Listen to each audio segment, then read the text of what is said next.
School വിട്ട് വരുമ്പോൾ ഇന്നെന്താ സ്പെഷ്യൽ എന്ന് ചോദിച്ച് വരുന്ന മക്കൾക്ക് എളുപ്പത്തിലുണ്ടാക്കി കൊടുക്കാൻ പറ്റിയ നല്ല ഹെൽത്തി ആയിട്ടുള്ളൊരു പലഹാരമാണ് കേട്ടോ. കുട്ടികൾക്ക് നന്നായിട്ട് ഇഷ്ടപ്പെടുകയും ചെയ്യും. അതിനായിട്ട് ഇതുപോലെ കറുത്ത് തുടങ്ങി ആർക്കും വേണ്ടാതെ ചിലവാകാതെ ഇരിക്കുന്ന പഴമുണ്ടല്ലോ, അതിൽ നിന്ന് 2 ഇങ്ങെടുത്തോ. പുറമേ തൊലിയൊന്ന് കറുത്തെങ്കിലും അകം ഒരു കുഴപ്പമില്ല കേട്ടോ. നല്ല അടിപൊളിയായിട്ടുള്ള പഴം തന്നെയാണ്. ഞങ്ങളുടെ വീട്ടിലുണ്ടായ നാടൻ പഴമാണേ. ഇനി നമുക്കൊരു പാൻ അടുപ്പിലേക്ക് വെച്ച് കൊടുക്കാം. അതിലേക്ക് 1 ടീസ്പൂൺ നെയ്യ് ചേർത്ത് കൊടുക്കാം. അതിലേക്ക് ഒരു 5 6 കാഷ്യൂസ് ഒന്ന് ചെറുതായിട്ട് മുറിച്ച് അതിനെ ചേർത്ത് കൊടുത്ത് ഒന്ന് റോസ്റ്റ് ചെയ്ത് അതൊന്ന് റോസ്റ്റായി വരുമ്പോൾ നമുക്കതിലേക്ക് കുറച്ച് റൈസിൻസ് കൂടെ ചേർത്ത് കൊടുക്കാവുന്നതാണ്. കാഷ്യൂ കഴിക്കാൻ ഇഷ്ടമില്ലാത്ത, റൈസിൻസ് ഇങ്ങനെ സ്നാക്സിൽ കഴിക്കാൻ ഇഷ്ടമില്ലാത്ത മക്കളാണെങ്കിൽ നമുക്കത് ഒഴിവാക്കാവുന്നതാണ് കേട്ടോ. നമ്മുടെ മക്കളുടെ കംഫർട്ടിനനുസരിച്ചാണല്ലോ നമ്മൾ ഫുഡ് ഉണ്ടാക്കുക.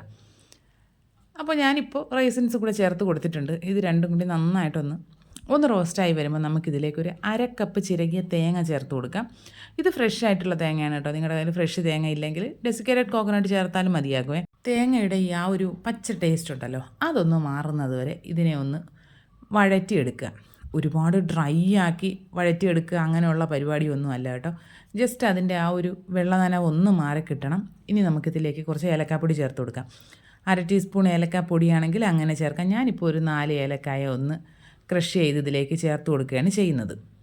അതിൻ്റെ ആ ഫ്ലേവർ എല്ലാ സ്ഥലത്തേക്കും ഒന്ന് എത്തുന്നതിനായിട്ട് നന്നായിട്ട് ഒന്നുകൂടെ ഒന്ന് മിക്സ് ചെയ്ത് കൊടുക്കുക. ഇനി നമുക്കിതിലേക്ക് പഞ്ചസാര ചേർക്കാവുന്നതാണ്. ഞാനിപ്പോൾ ഇതിൽ ചേർക്കുന്നത് 1 ടേബിൾ സ്പൂൺ പഞ്ചസാരയാണ് ചേർക്കുന്നത്. കാരണം പഴം നല്ല മധുരമുള്ള പഴമാണ്. അതുകൊണ്ട് കുറച്ച് മധുരം ചേർത്താൽ മതി. നിങ്ങൾ ഇത്രയും മധുരമുള്ള പഴമല്ല എടുക്കുന്നതെന്നുണ്ടെങ്കിൽ 1 ടേബിൾ സ്പൂൺ പഞ്ചസാര കൂടെയൊക്കെ ചേർത്ത് കൊടുക്കാവുന്നതാണ് കേട്ടോ. അതും കൂടി ചേർത്തിട്ട് ഒന്നുകൂടി മിക്സ് ചെയ്ത് പഞ്ചസാര എല്ലാ ഭാഗത്തേക്കും ആകുന്നത് വരെ മിക്സ് ചെയ്യുക. ഫ്ലെയിം ഏറ്റവും കുറച്ചിട്ടിട്ട് വേണം ഈ പഞ്ചസാര മിക്സ് ചെയ്യാനായിട്ട്. ഇല്ലെങ്കിൽ പെട്ടെന്ന് തന്നെ ഈ പഞ്ചസാര അങ്ങ് കാരമൽ പോലെ ആയിത്തീരും. അതുകൊണ്ട് എപ്പോഴും അത് ശ്രദ്ധിക്കുക. ഇതാ നമ്മുടെ മിക്സ് റെഡി ആയിട്ടുണ്ട്. ഫ്ലെയിം ഓഫ് ചെയ്യാൻ നമുക്ക് മാറ്റി വയ്ക്കാം. ഇനി ഒരു മിക്സിയുടെ ജാറിലേക്ക് നമ്മൾ അരിഞ്ഞു വെച്ചിരിക്കുന്ന പഴം ഉണ്ടല്ലോ, അതിനെ മുഴുവനായിട്ടും ചേർത്ത് കൊടുക്കുക. പഴം ചേർത്തതിന് ശേഷം ഇതിലേക്ക് നമുക്ക് 2 ഏലക്കയുടെ കുരു കൂടി ചേർത്ത് കൊടുക്കുക. അത് നന്നായിട്ട് മിക്സ് ചെയ്തതിന് ശേഷം അതിലേക്കൊരു 1/2 ടേബിൾ സ്പൂൺ പഞ്ചസാരയാണ് കേട്ടോ ഞാൻ ചേർത്തത്. ഇനി 2 മുട്ട. നിങ്ങൾക്ക് മധുരം കുറച്ചുകൂടി വേണമെങ്കിൽ 2 ടേബിൾ സ്പൂൺ പഞ്ചസാരയൊക്കെ ചേർക്കാം കേട്ടോ. 2 മുട്ട ചേർത്തു. 1/4 കപ്പ് പാൽ കൂടി ചേർത്തിട്ട് നന്നായിട്ട് അടിച്ചെടുക്കുക. നല്ല പേസ്റ്റ് പോലെ അരിച്ചെടുക്കുക. കട്ടകളൊന്നും വേണ്ട കേട്ടോ. അരച്ചെടുത്ത് മാറ്റി വയ്ക്കുക. ഞാൻ ഇനിയിപ്പോൾ ഈ പാനിലാണ് കുക്ക് ചെയ്യുന്നത്. അപ്പോൾ അതിലാദ്യം നന്നായിട്ട് നെയ്യൊന്ന് ബ്രഷ് ചെയ്ത് കൊടുക്കുക. ബ്രഷ് ചെയ്തതിന് ശേഷം വേറൊരു പാനിൻ്റെ പുറത്തേക്ക് നമ്മുടെ കുക്ക് ചെയ്യുന്ന പാൻ വെച്ച് കൊടുക്കുക.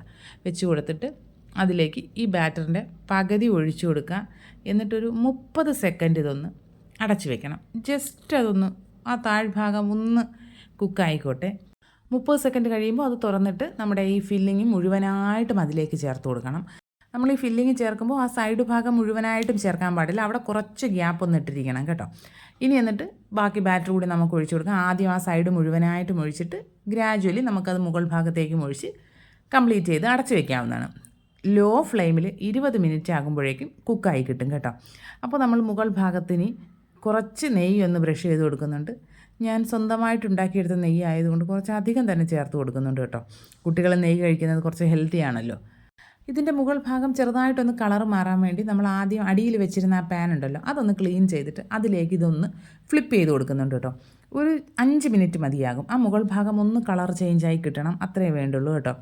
നമ്മുടെ സ്നാക്ക് ഇവിടെ റെഡി ആയിട്ടുണ്ട്. നന്നായിട്ട് ചൂടാറിയതിന് ശേഷം കട്ട് ചെയ്യാൻ ശ്രമിക്കുക. അടിപൊളി ടേസ്റ്റാണ് കേട്ടോ. പഴമൊക്കെ കഴിക്കാൻ ബുദ്ധിമുട്ടുള്ള കുട്ടികളാണെങ്കിൽ ഇങ്ങനെ കഴിപ്പിക്കുന്നത് അടിപൊളിയായിരിക്കും. നല്ല ടേസ്റ്റാണ്. എല്ലാ കൂട്ടുകാരും ട്രൈ ചെയ്ത് നോക്കുക. ഫീഡ്ബാക്ക്സ് കമൻറ്റ് ബോക്സിൽ അറിയിക്കുക. വീഡിയോസൊക്കെ ഇഷ്ടപ്പെടുകയാണെങ്കിൽ ചാനൽ സബ്സ്ക്രൈബ് ചെയ്യുക, ലൈക്ക് ചെയ്യുക, കമൻറ്റ് ചെയ്യുക, ഷെയർ ചെയ്യുക. ഇനി നമുക്ക് മറ്റൊരു അടിപൊളി വീഡിയോ ആയിട്ട് ഉടനെ തന്നെ കാണാം. അതുവരെ എല്ലാ കൂട്ടർക്കും ബൈ.